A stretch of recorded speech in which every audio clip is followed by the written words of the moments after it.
From Amnesty International to the International Federation of Journalists, everyone is now rallying to the cause of Julian Assange. For some, they have been late to the battlefield, but then, as the Russians say, after the war, a lot of brave soldiers turn up.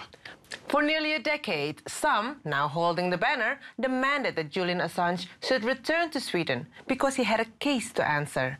As it turned out, there was no case, though if Assange had returned to Sweden, he would now be in a federal penitentiary for espionage. Still, better late than never. The espionage case against Julian Assange has been falling apart for months. Yahoo News revealed CIA plans to kidnap and, if necessary, kill Julian Assange, even if it meant a shootout with Russian diplomats on the streets of Knightsbridge. Less well known is the admission by a formerly key figure in the Assange circle that he had fabricated parts of the evidence in the American indictment against Assange. The man who broke that story is Bjartmar Alexandersson, who joins us now on the Sputnik. Bjartmar, thank you for coming on the Sputnik. For those who don't know, and I assure you, in this world dominated by the mainstream media, that's most of us, what is the importance of this story? What did you find out? Well, I interviewed the main witness in the Assange case, and that witness, according to the indictment, is called Teenager in NATO Country 1.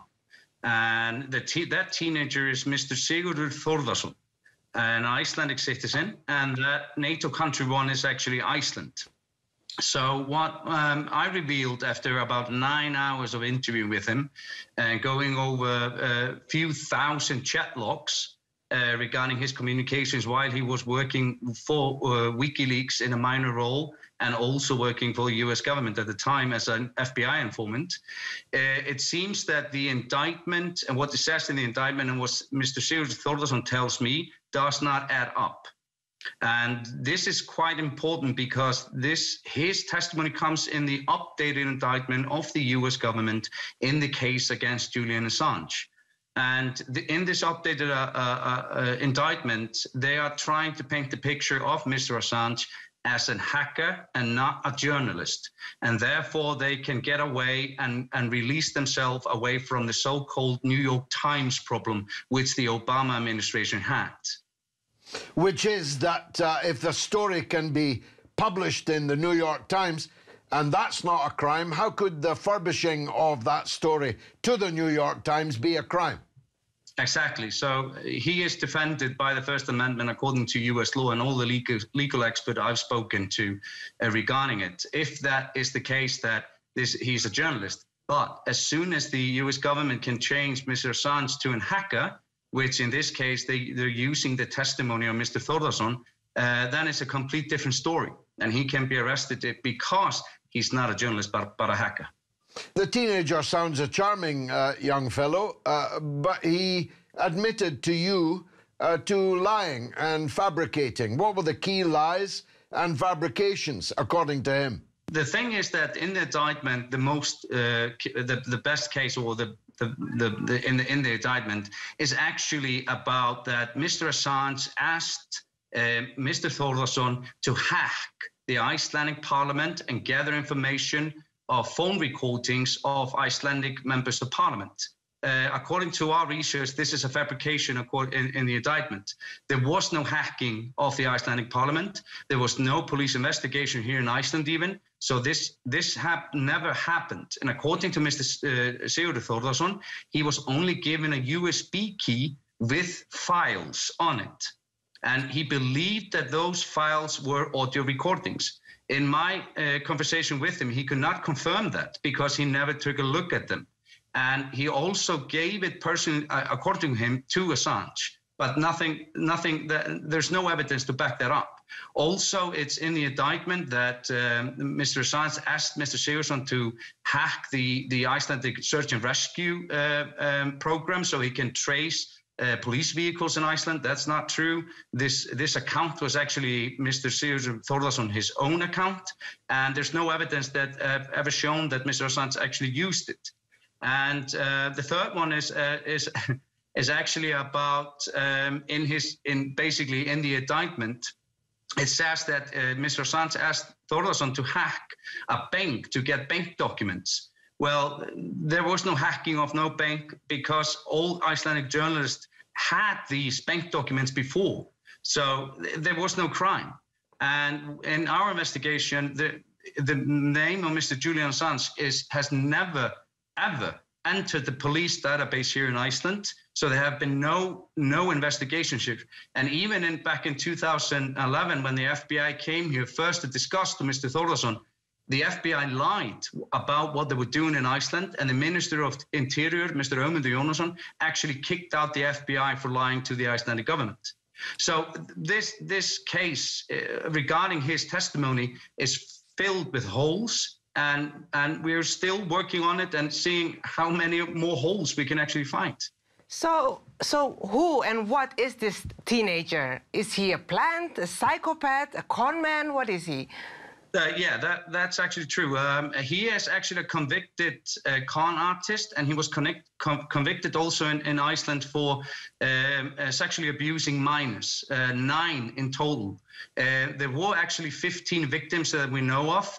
6 of them did not get their day in court, and actually one of them committed suicide after he knew that his case would not go to court. He's been conning here in Iceland for several years, and he's stolen millions of Icelandic krona, which is roughly around 1.5 million pounds in total through his crime spree. And he's very, very known here in Iceland by every citizen, and nobody trusts him here in Iceland to do anything.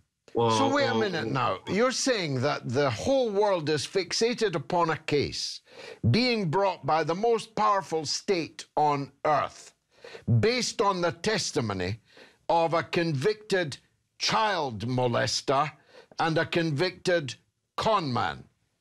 Is that what you're saying? He is convicted of both, yes, in Icelandic courts, and he was even convicted for stealing money from WikiLeaks, 50,000 United States dollars. And he's now actually in prison in Iceland because after he got the immunity agreement with the FBI in 2020, he actually was on a crime spree, according to the Icelandic police, and also according to my research. And he's been stealing again. He stole several tons of chicken from one company and sold it to a restaurant. And he's basically scamming Icelandic companies and stealing a lot from them. And he's now been in jail for the past 6 weeks. He was arrested in September, and he's, according to my sources inside the prosecution office here in Iceland, they are just going to keep him in jail until he will get his day in court. This is a man who is also under investigation for basically fraudulently signing the signature of his former lawyer, so forging it to do some paperwork. So he's everywhere and in the con artist game in Iceland. Well, you can see why nobody wants your story out there in the public arena, can't you? Because if I went to the British public, the American public, and said, do you know how much money has been spent on the prosecution of Julian Assange, based significantly in the latest indictment on the word of such a man as you describe the teenager to be? Well, I don't know. I haven't spoken to a lot of the public in the US or the UK, but I know what the public in Iceland knows, that they wouldn't trust him for nothing here in Iceland. And he's a very known figure in the criminal world here. He has spent a lot of time in Icelandic jail, and which he is now still in.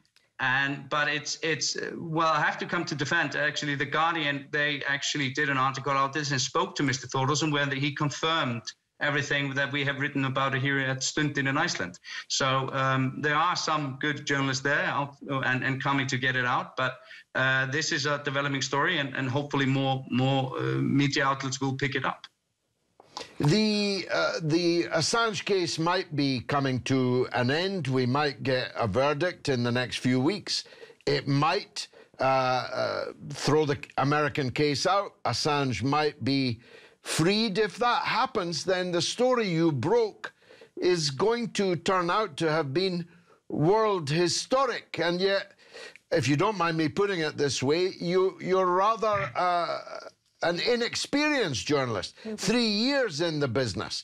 This is a remarkable debut, Diatmar. Yes, I only started about 3.5 years ago, and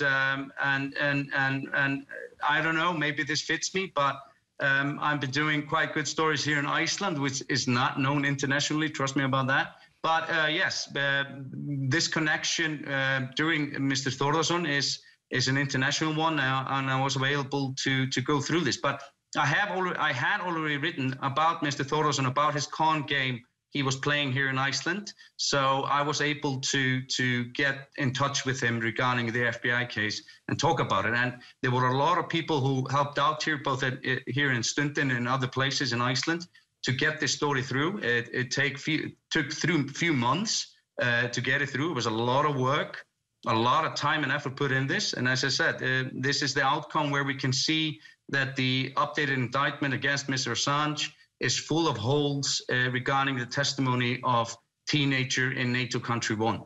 So well, it could be beginner's luck, or it could be a Pulitzer Prize-winning piece of journalism. I suspect the latter. My last question, and briefly, how did such a man end up in the inner circle of something as significant in the world as WikiLeaks? They weren't keeping their guard up very well. Well, here's the thing. Mr. Thórðarson actually had a story that he was a hacker. And actually, his nickname is Siggi the Hacker. People would actually know him better under that than his real name, which he actually changed, by the way, from Sigurður Ingi Þórðarson just to Sigurður Þórðarson.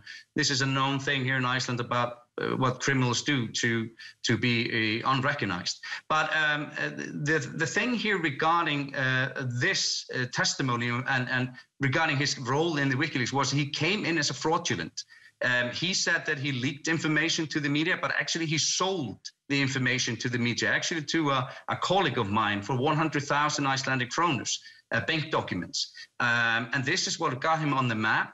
And he was actually then recruited as a volunteer for WikiLeaks in a minor role, though. He had a role, that's correct. But according to all our information, it was a minor one, but he had access. And of course, I have no idea how people could have made that mistake, but a mistake was made, I think, because he is actually, according to court documents here in Iceland, he's a borderline sociopath, according to court experts here in Iceland. So this is a strange character, and it has had an effect, a large effect, actually, on the US case against Mr. Assange. I hope you win the Pulitzer Prize. Thanks for joining us on The Sputnik. Thank you so much.